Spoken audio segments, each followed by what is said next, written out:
दिल्ली में कचरा और प्रदूषण की केंद्र बन गया है। लोग कैसे दिल्ली में अपने जीवन की हर पल इन गंदगियों से जूझ रहे हैं, आज हम आपको पूरा विस्तार से बताएंगे। Please subscribe my YouTube channel and share the video. Delhi, जो भारत की राजधानी है, आज कचरे के ढेर और प्रदूषण के केंद्र के रूप में बदनाम हो रही है। यहां की जनता हर दिन गंदगी, जहरीली हवा और खराब जीवन स्तर का सामना कर रही है। इसके बावजूद आम आदमी पार्टी और केंद्र सरकार, जो भाजपा के नेतृत्व में है, के बीच सिर्फ आरोप प्रत्यारोप का खेल चलता रहता है। चुनाव के समय ये पार्टियां एक दूसरे पर दोष मढ़ती हैं और वादे करती हैं, लेकिन हकीकत में समस्या जस की तस बनी रहती है। दिल्ली में हर दिन करीब 11,000 टन कचरा उत्पन्न होता है। इनमें से एक बड़ा हिस्सा लैंडफिल साइट्स पर फेंका जाता है, जो पहले से ही क्षमता से अधिक भरी हुई है।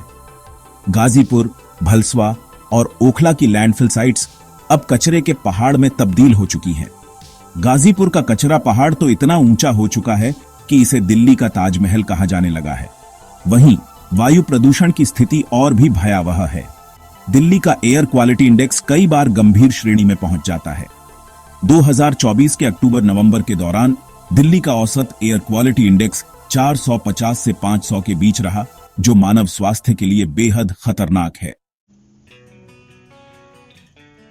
आम आदमी पार्टी एएपी, आम आदमी पार्टी, जो दिल्ली में सत्ता में है, ने प्रदूषण और कचरे की समस्या को हल करने के लिए बड़े बड़े वादे किए थे।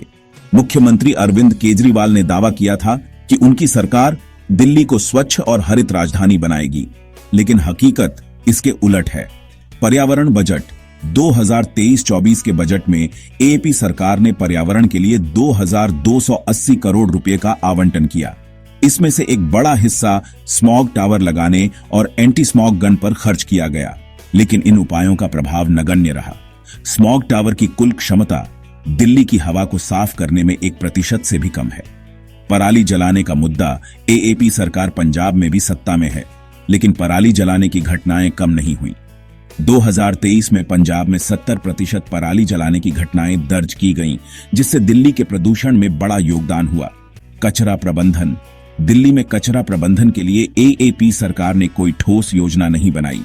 गाजीपुर लैंडफिल को हटाने का वादा 2017 में किया गया था, लेकिन 2024 तक स्थिति जस की तस है।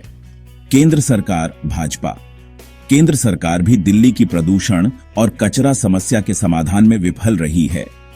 फंड का उपयोग केंद्र सरकार ने दिल्ली को प्रदूषण से निपटने के लिए 1500 करोड़ रुपए का फंड आवंटित किया था, लेकिन इस फंड का बड़ा हिस्सा कागजों में खर्च हो गया और इसका जमीनी स्तर पर कोई असर नहीं दिखा। राजनीतिक खींचतान भाजपा और एएपी के बीच सत्ता संघर्ष के कारण दिल्ली में कोई ठोस कदम नहीं उठाया गया।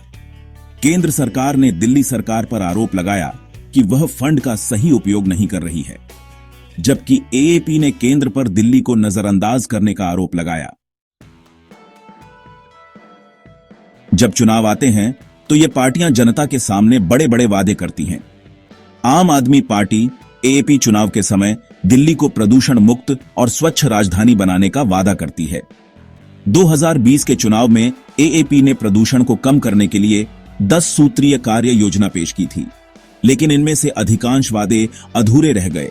भाजपा ने भी नगर निगम चुनावों में कचरा मुक्त दिल्ली का वादा किया, लेकिन 15 साल तक नगर निगम पर भाजपा का कब्जा होने के बावजूद दिल्ली के कचरे की समस्या बढ़ती ही गई। फंड की हेराफेरी दिल्ली में प्रदूषण और कचरे की समस्या के समाधान के लिए हर साल करोड़ों रुपए का बजट आवंटित होता है, लेकिन इस फंड का बड़ा हिस्सा भ्रष्टाचार की भेंट चढ़ जाता है। एएपी सरकार ने 2023 में पर्यावरण के लिए 2,280 करोड़ का बजट पेश किया, लेकिन इसका 60% हिस्सा प्रशासनिक खर्चों में चला गया। भाजपा शासित नगर निगम ने कचरा प्रबंधन के लिए 500 करोड़ का बजट पास किया, लेकिन 40% फंड ठेकेदारों और अधिकारियों के बीच बंट गया। सत्ता संघर्ष एएपी और भाजपा के बीच सत्ता संघर्ष ने दिल्ली की जनता को सबसे ज्यादा नुकसान पहुंचाया। एएपी ने केंद्र पर दिल्ली को पर्याप्त फंड न देने का आरोप लगाया। भाजपा ने एएपी सरकार पर फंड का दुरुपयोग करने का आरोप लगाया। विकास के नाम पर गुमराह करना, दोनों पार्टियां विकास के नाम पर जनता को गुमराह करती हैं। कचरे और प्रदूषण जैसे बुनियादी मुद्दों पर काम करने के बजाय ये पार्टियां मुफ्त बिजली, पानी और अन्य लोक लुभावन वादों पर ध्यान केंद्रित करती हैं। दिल्ली का कचरा प्रबंधन, कुल कचरा 11,000 टन प्रतिदिन, लैंडफिल साइट्स पर कचरा 70%, कचरा पुनर्चक्रण 30% से भी कम। प्रदूषण नियंत्रण फंड, एपी सरकार का बजट 2,280 करोड़, प्रशासनिक खर्च 60%, वास्तविक उपयोग 40% से कम। पराली जलाने का योगदान, दिल्ली के प्रदूषण में पराली का योगदान 35%। पंजाब में पराली जलाने की घटनाएं 70% वृद्धि 2023। वोट बैंक, राजनीति मुफ्त योजनाओं पर खर्च एएपी का 50% बजट, कचरा और प्रदूषण पर खर्च 10% से भी कम। दिल्ली की कचरा और प्रदूषण समस्या राजनीतिक दलों की असफलता का एक बड़ा उदाहरण है। एएपी और भाजपा दोनों ही इस मुद्दे पर राजनीति कर रही हैं, जबकि जनता को राहत देने के लिए कोई ठोस कदम नहीं उठाया जा रहा। फंड का दुरुपयोग, सत्ता संघर्ष और लोक लुभावन राजनीति ने दिल्ली को एक संकटग्रस्त शहर बना दिया है। यदि सरकारें इस समस्या को हल करना चाहती हैं, तो उन्हें राजनीति छोड़कर जनता के हित में काम करना होगा। दिल्ली की जनता को भी जागरूक होकर ऐसे नेताओं को चुनना होगा जो वादे पूरे करें और समस्याओं का समाधान करें। अन्यथा दिल्ली कचरे और प्रदूषण का केंद्र बनी रहेगी।